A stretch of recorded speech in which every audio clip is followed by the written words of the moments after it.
Kamusta mga Lodi? Nandito tayo ngayon sa Berlin at bumiyahe tayo ng mga 6 hours galing dun sa Mannheim kung saan tayo nakatira, nanunuluyan. First, ito yung pagkakataon upang malaman natin kung ano ba meron dito sa Berlin, lalo na yung panahon ni Hitler. Dito natin malalaman kung maating mapupuntahan din ang bunker kung saan merong 70 million na buhay ang nawala dahil sa mga plano na ginawa ni Hitler upang sakupin ang buong mundo. So magandang pagkakataon din ito para makita natin ang mga historical places dito sa Berlin kung saan sikat na sikat sa buong mundo. Kaya samahan niyo ako. Let's go! Dito sasamahan tayo ni Tina, ang siya ang tour guide natin. Kaya sa buong vlog na to, siya ang mapapakinggan natin. The free tour. That means every guest is totally within their rights to leave at the end giving me nothing. Nothing. For 3 hours of energy and presentation and 6.5 years of non-stop obsessive research and writing. You can give me nothing for this, but I'm not sure what happens to your karma if you do so.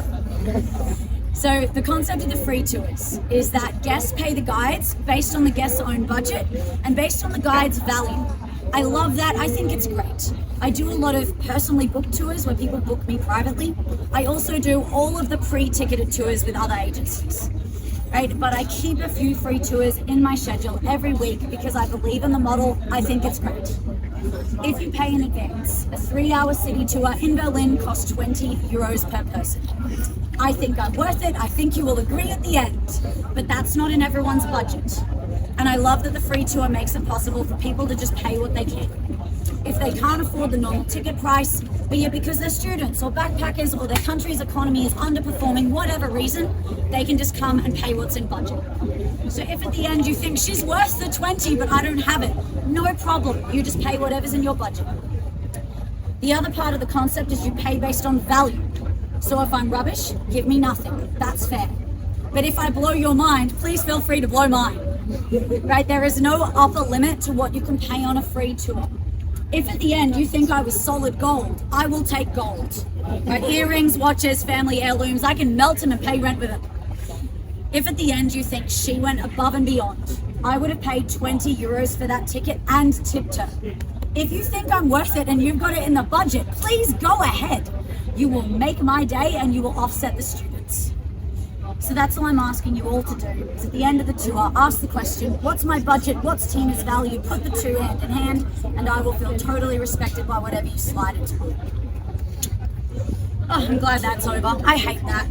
And you think, given how much I talk about oppressive dictatorships, given that I give tours of concentration camps, you would think explaining the payment structure of a free tour could not make me uncomfortable, but somehow it still does. I sweat every time. I'm always really glad when it's over. So, you know me, you know the tour, you know the payment concept. Now you need to get to know Berlin. You do not get up your step count on the way to our first site. Not creative when it names things. The German language is very literal. My favorite words in German are their words for a turtle, which is a shield toad, and their word for a slug, which is a naked snail. Love it. The word for an aeroplane means stuff that flies. This is named the Red Town Hall because it's the town hall and it's red. It is the seat of the Berlin Senate and the seat of the Berlin Mayor, built in the 1860s and heavily patched up post-World War II. Now in Berlin, it's a weird city. There's lots of weird stuff here. If you're interested in that, take the alternative tour tomorrow. And even with the circus scene and the fetish scene included, one of the weirdest things in Berlin is in the town hall. It's not the mayor, it is a miniature model of the Brandenburg Gate, so the city's most famous landmark, made of garlic. Garlic. Yes, garlic. It is tradition that if an international dignitary visits the Berlin Mayor, they bring a gift relevant to their home country. And once a French dignitary brought the Brandenburg Gate made out of garlic. Yeah, do we have any French people here? Yeah. Do you do this? No. Or you've never been to a wedding with a couple like carved out of garlic? No. Okay, so this is just as weird to you guys as it is to me. Yeah. I have lots of questions about it. I sent an email to the town hall. Is it real? Does it smell? Has it disintegrated? And I never got a response. So I'm sorry, all of the questions you inevitably have about that, I have the same ones. I can't answer them, but I know it's real because I saw it in the newspaper. Now, on the roof, you can see the flag of Berlin. It has a bear on it. Who has noticed bears? Yeah, okay. A couple of you have bears outside of your hotels or bears in restaurants you've been to. Yeah, not live ones, statues. The bear is the symbol of Berlin, hence why it's on the state's flag. We don't know why the bear was chosen as the city's symbol. In the 1100s, when Berlin was formed, there was a Saxon named Albrecht the Bear, very hairy man, who was one of the founding fathers of the city. It's possible they chose the bear to honor him. But there also used to be wild bears running around in this part of the continent. It's equally possible they just chose a local animal. So we don't know why, but the bear is the city's symbol, and that's why you'll find bear statues in this position all over Berlin. So if you rotate about 90 degrees this time, the whole 3-hour tour is here. I just keep spinning you on circles, so not joking. You can see the tallest building in the German nation, the TV Tower. So this was built by Socialist East Germany. Now, just trust me for now, I'll explain this later in depth with a map. But after World War II, Germany was divided into two countries, Capitalist West and Socialist East. Where we are now, this was the Socialist Eastern bit, and they built the TV tower. They modeled it on Sputnik. Sputnik being the first man-made object sent into the Earth's orbit. Alright, so when Sputnik was sent up by the Socialist Soviet Union in the 50s, that meant the socialists were winning the space race, which was taken to mean socialism was a superior system to capitalism. And this was the time of the nuclear arms race. If the Soviets had the scientific capacity to send Sputnik into orbit, they could have put a nuclear missile all the way over to America. So when Sputnik went up in 1957, it was very proud for socialism, very scary for capitalism. So when East Germany designed their TV tower to look like Sputnik, it was basically a giant phallic symbol in the sky and an argument for socialist superiority.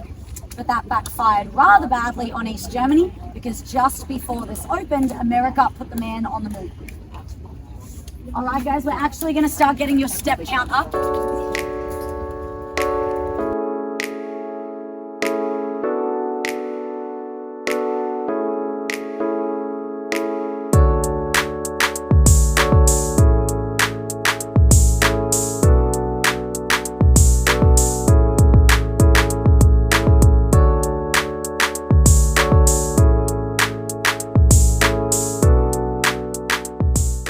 We're standing in is called the Lustgarten or the Pleasure Gardens, and it was originally the palace gardens for the kitchen.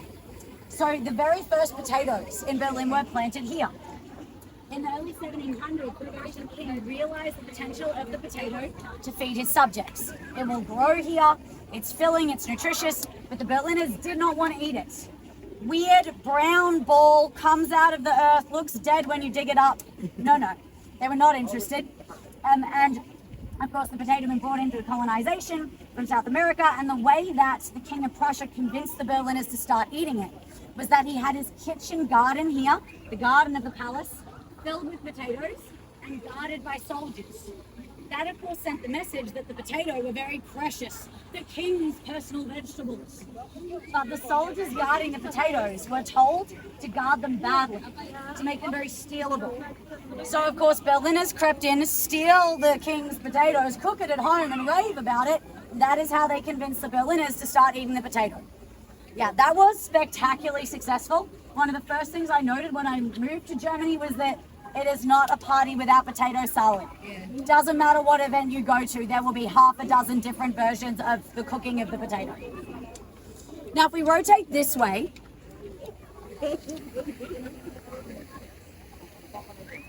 but let's do it in the shade, yeah?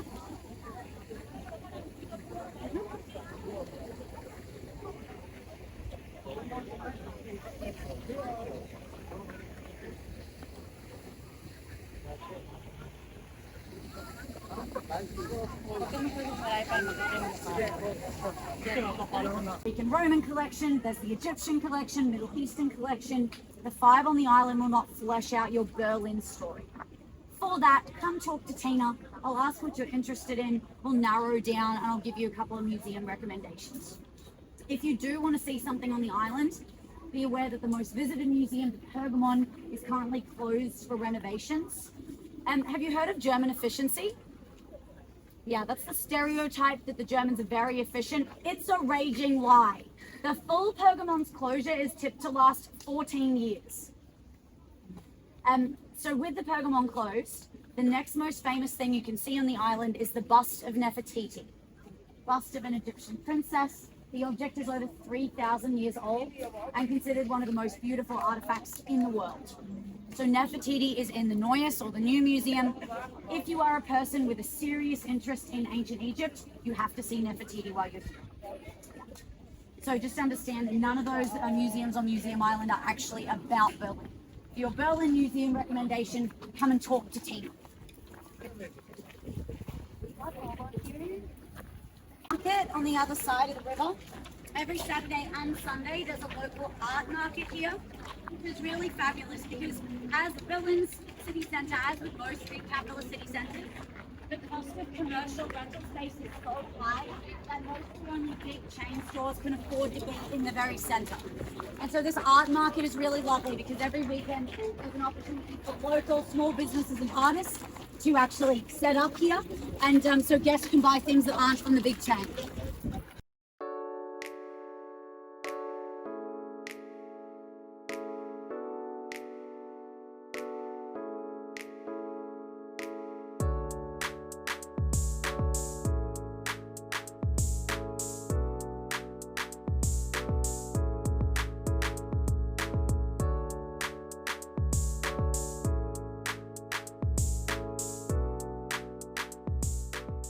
Show you. Built in 1818 to be a guardhouse or a watch house, it is called the Neue Wache, or the New Watch. But in the 1990s, Germany transformed this into a memorial to all victims of war and tyranny. The statue they chose inside was originally small because it was hand carved by the German artist Käthe Kollwitz, and she lived this nation's experience under war and tyranny in the 20th century. When World War I broke out, German soldiers were told it would be a great adventure, it would all be over by Christmas. The son was underage to be allowed to war. She convinced her husband to let their son go, and he died. Käthe Kollwitz, of course, then became a pacifist, an anti-war campaigner, and her art was focused on the grieving of parents who mourn their children to war. And so when the Nazis came to power, they banned her art because it made war look bad, and they thought war was glorious and manly and necessary for the race. And then the Nazis' war, the Second World War, took the life of her grandson, and she died just days before its end. So her art is gut-wrenching, about the grieving parents, and the piece we'll see inside is called Mother with Dead Son. Carved into the ground at their feet are the words to the victims of war and tyranny. This is, in my opinion, one of the most powerful curations of spaces I have ever seen anywhere.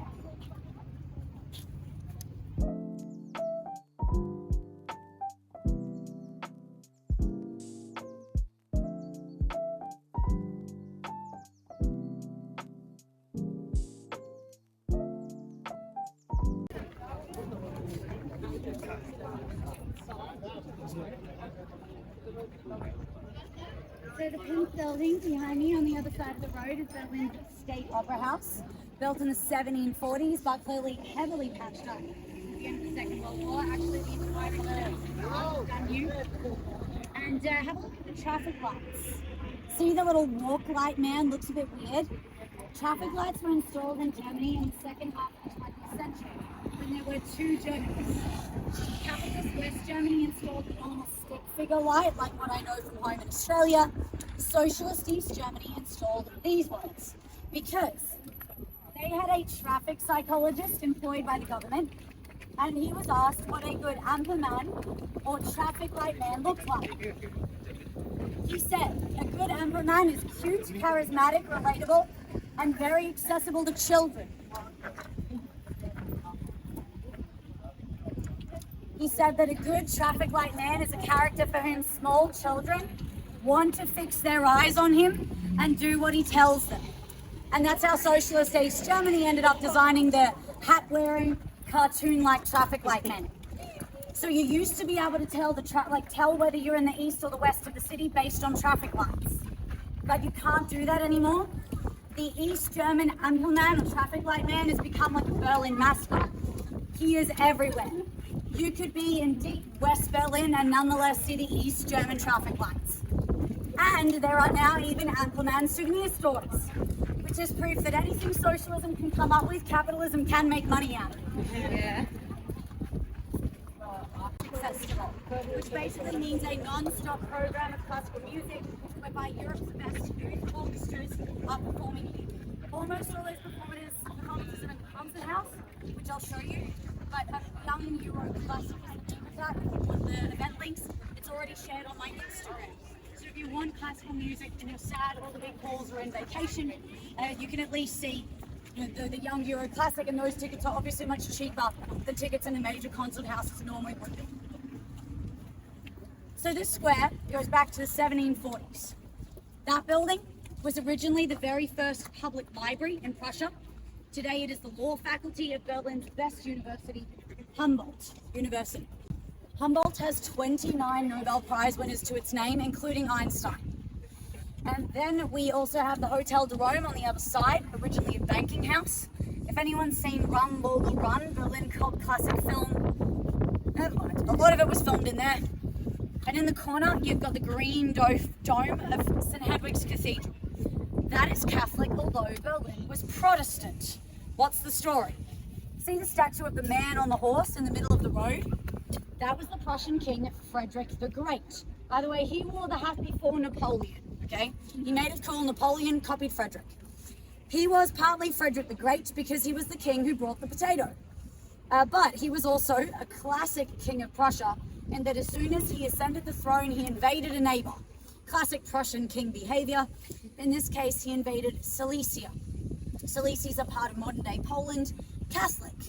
And to make the Silesians feel better about having been invaded, he built a cathedral in their religion in his capital. Yeah, I don't know if they then felt totally fine about being invaded. And I'm not sure if his mom told him it's good manners. You are a king of Prussia, boy. You will invade countries, but build them cathedrals afterwards. It's just good manners. I don't know, but we can regardless interpret that cathedral as religious tolerance. Protestant city, Catholic cathedral. Religious tolerance, avant-garde art, culture, justice, education, literature. Beautiful symbols in a square that witnessed an event totally at odds with them. We are standing in the site of the single largest Nazi book burning. 1932, 37% of the German population voted for the Nazis. Far-right fascist party, Adolf Hitler, captivating leader, promising bread, freedom, stabilization of politics, economy, and pride in the national identity again. And once the Nazis were voted into power, they attacked this nation's democracy and made a dictatorship. And in 1933, part of that process was an attack on music, literature, art that the regime called un-German.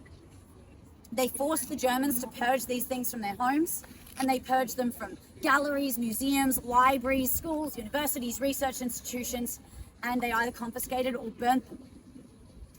And what did the Nazis burn, right? Let's look at the diversity of stuff the Nazis hated. Of course, they were the ultimate anti-Semites. So anything by Jewish authors or on Jewish tradition, up in flames. But the Nazis were, in general, racists. Anything, be it hard science or poetry, that dared to suggest that we are all one and equal, burn it. They saw many people as subhuman, not only the Jews. The Nazis also thought that of Slavic people, black people, and the ethnic minorities they slandered as gypsies, which is a super rude word for the Sinti and the Roma peoples. And so anything by these authors, these musicians, these artists on their traditions, burnt. Anything on the women's liberation movement, no, women belong in the bedroom and the kitchen, according to Nazi ideology, burnt. Anything on LGBTIQ plus communities. And Berlin had been a gay haven since the 1700s. Berlin in the 20s had hundreds of gay publications, queer bars, all of those closed, publications up in flames. And what else did they hate? Communism, socialism, Bolshevism, pacifism, asymmetrical art, Bauhaus School of Art, Architecture and Design, flat-roofed residential houses, anything suggesting disabled people could contribute to society. The Nazis hated a lot of things. And just in this square, on just one night, up in flames, went 22,000 books. Now, the Book Burning Memorial is designed to help us conceptualize how great that loss of culture was. The Book Burning Memorial is a room underground of empty bookshelves, and it is the amount of shelving that you would need if you were to house the books that they burned here on the 10th of May, 1933.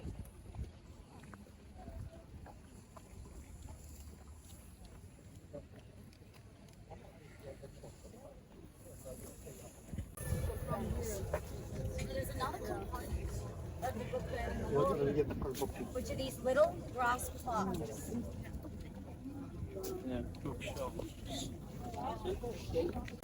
But what's so spooky about that quote? Have a look at the year it was written. 1820. A whole 100 years, over 100 years before the Nazis even came to power, written about a totally different story in human history. And Berlin chose that quote for this square to remind us, warn us, caution us, that those who do not learn from history are condemned to repeat it.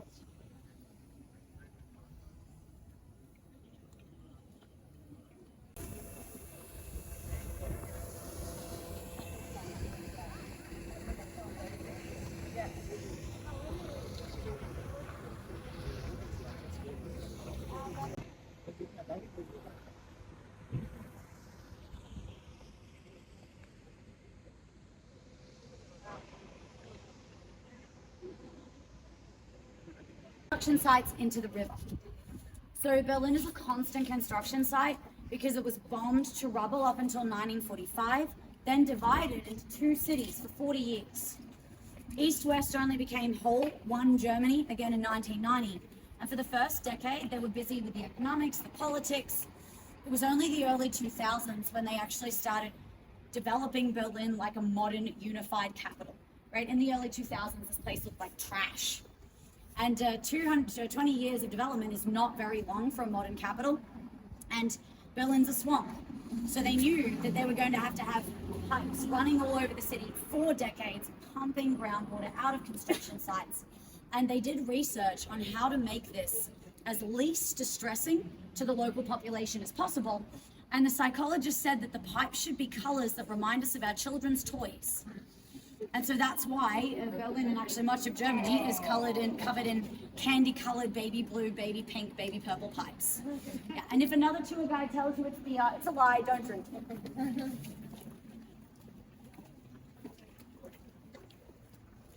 Filled in bullet holes.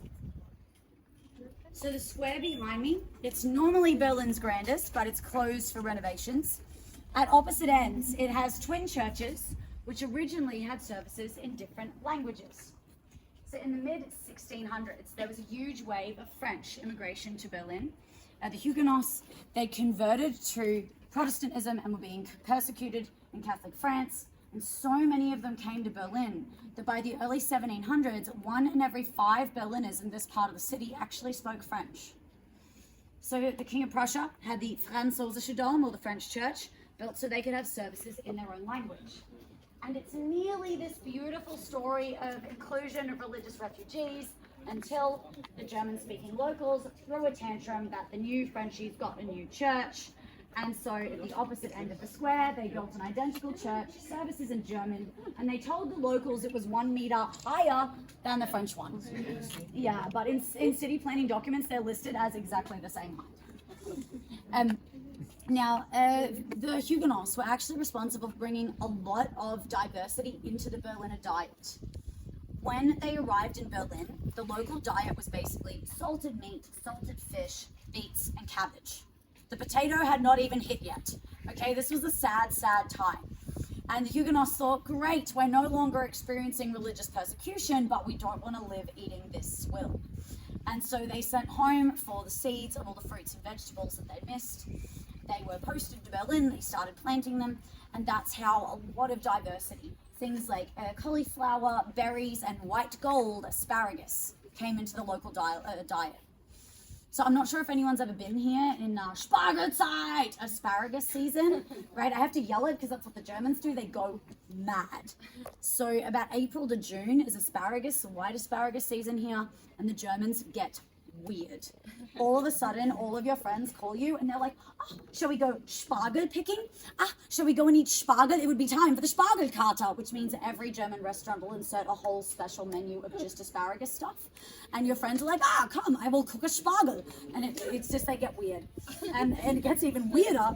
They have in small towns asparagus festivals where the season starts. And they pick a very good looking teenage girl who looks like what Adolf Hitler wanted to rule the world. She's very white, she's very blonde, she's got blue eyes, and she dresses as a princess and dances with a giant asparagus. It's weird. It's so weird. The Germans go mad for asparagus, and it was actually brought to the area by the Huguenots. So if you're here ever in spring, early summer, you do have to eat white asparagus. It's not originally from here, but it's one of the most German things you can do. And now tucked away behind scaffolding, that's the concert house. Don't be scared off by the renovations of the facade. It's still open. But as we were talking about, the actual orchestra of the concert house is on their summer break. They're all sunning themselves on a beach in Greece. But while they're gone, that is host to the Young Euro Classic. So if anyone wanted to see classic music this weekend in Berlin, I would suggest that you go there for the Young Euros. So everything inside operates as normal. It's only the facade they're renovating. And that one's actually from the 1800s. Well, actually, inside, it's a socialist recreation of the 1800s. It's weird. But it was originally from the 1800s. Guys, managing your expectation. I have lulled you into a false sense of beauty. I have burnt through all of the good-looking old Prussian architecture at the beginning of the tour. We are going to launch into the 20th century from here on in. It will get super interesting, but really, really ugly. So I would hope that if you saw someone on Tinder who openly said, I'm hideously ugly, but I'm very interesting, I hope you would be open-minded enough to go for a beer. Ugly but interesting. I'm managing your expectations. That is the motto of the rest of the tour.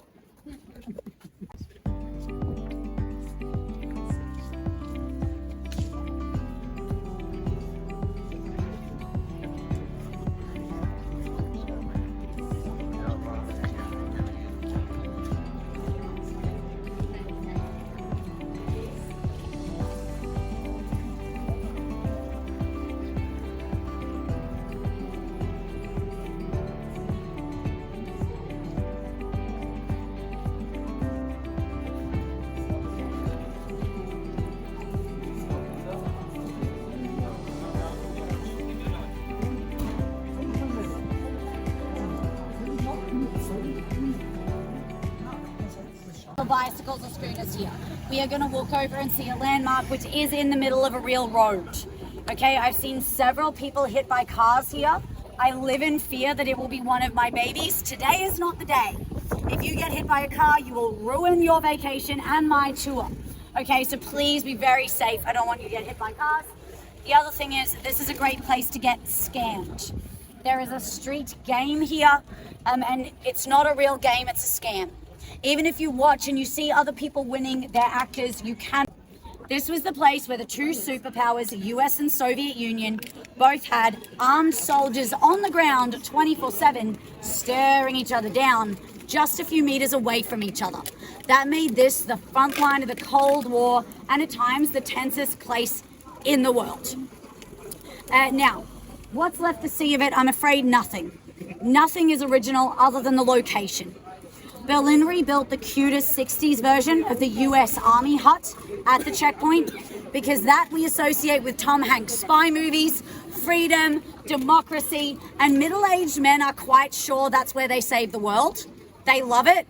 From America specifically. I'm never really sure if I burst their bubble to tell them that's not what it is, but lots of middle-aged American men are sure that's where they save the planet. I don't know.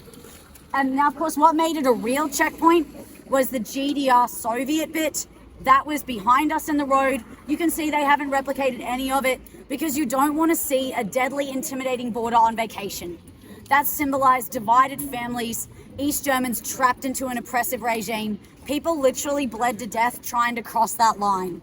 Okay, that's not fun on vacation. That's why they only did the cute 60s US checkpoint. Now, who's the dude on the sky in the sky? Is it Charlie? No. This was only called Checkpoint Charlie because it was Checkpoint C or 3, Alpha Bravo Charlie. There was no person called Charlie, so who's the dude? Berlin picked 2 random soldiers, put them on opposite sides of that billboard to tell us which way is east, which way is west. We look that way into the eyes of an American, meaning we're looking into the American capitalist West. When we cross over, we'll find a Soviet face on the other side, meaning that looking this way, we're looking into the socialist Soviet East. I think the man-on-stick system is the most confusing way to tell people east-west. Right? Everyone's like, is he important? No. Is he Charlie? No. And I think we all know that's the American bit. There's a McDonald's. So for me, just totally erase out of your minds the dude on the stick. Let's get closer without getting hit by anything.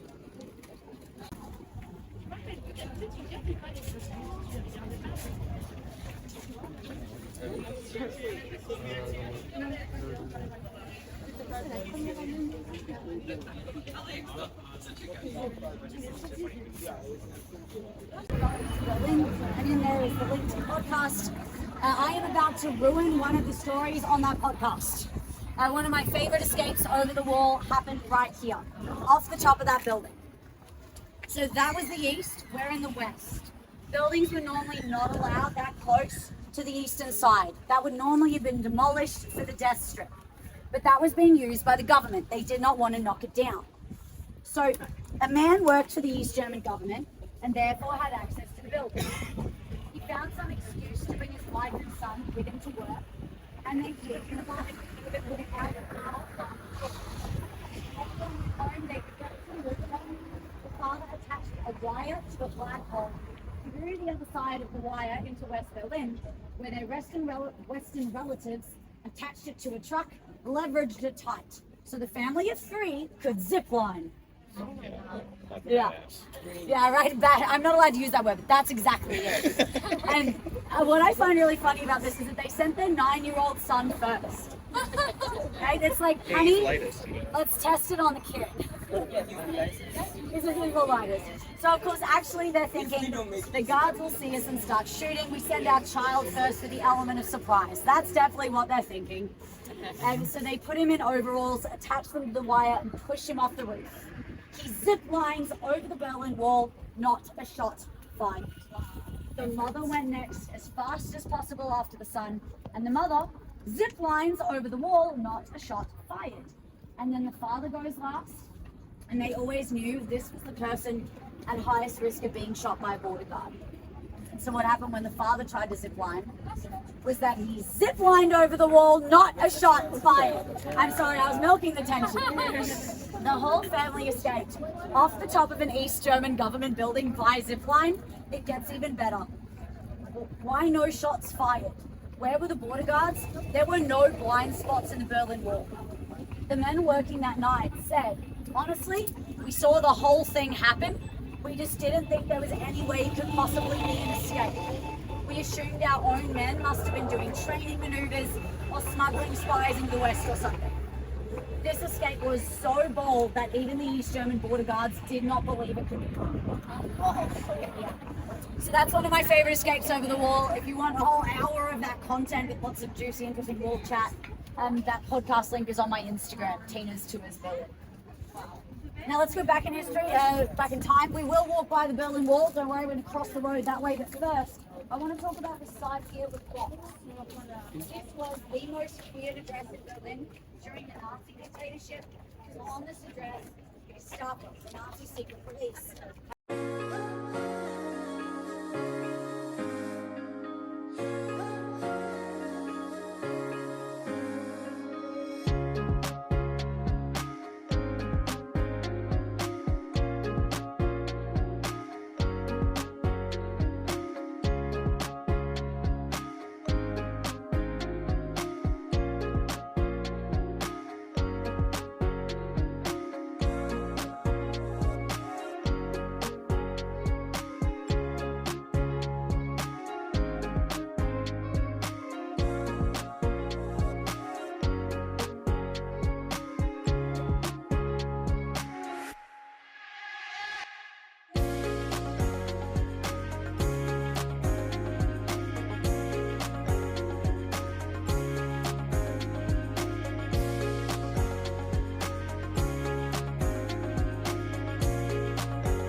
Next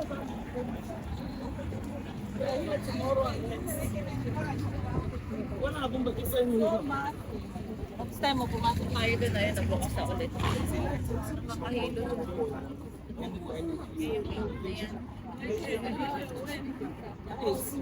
So guys, from here you can see Germany's parliamentary building.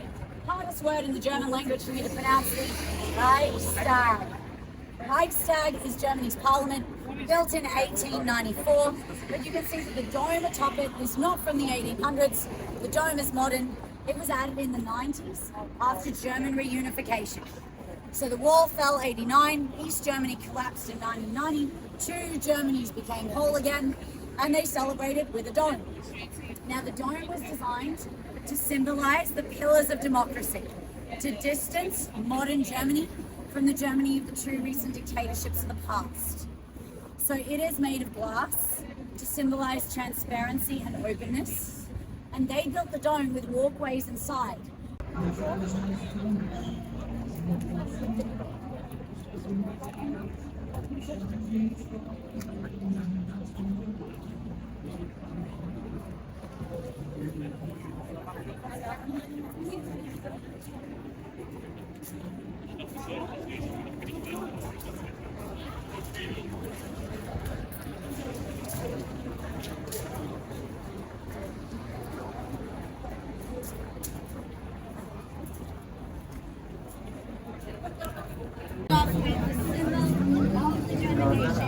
The symbol of the capital Berlin, the Brandenburg Gate or the Brandenburger Tor. So this was built in 1791 to be the royal entry into the city. Remember I showed you the replica of the city palace, Humboldt Forum, 3 hours ago? That is 1 mile down this boulevard unter den Linden. This was actually a gate in the old city walls through which the royal family would get to their palace. So the center tunnel was allocated only for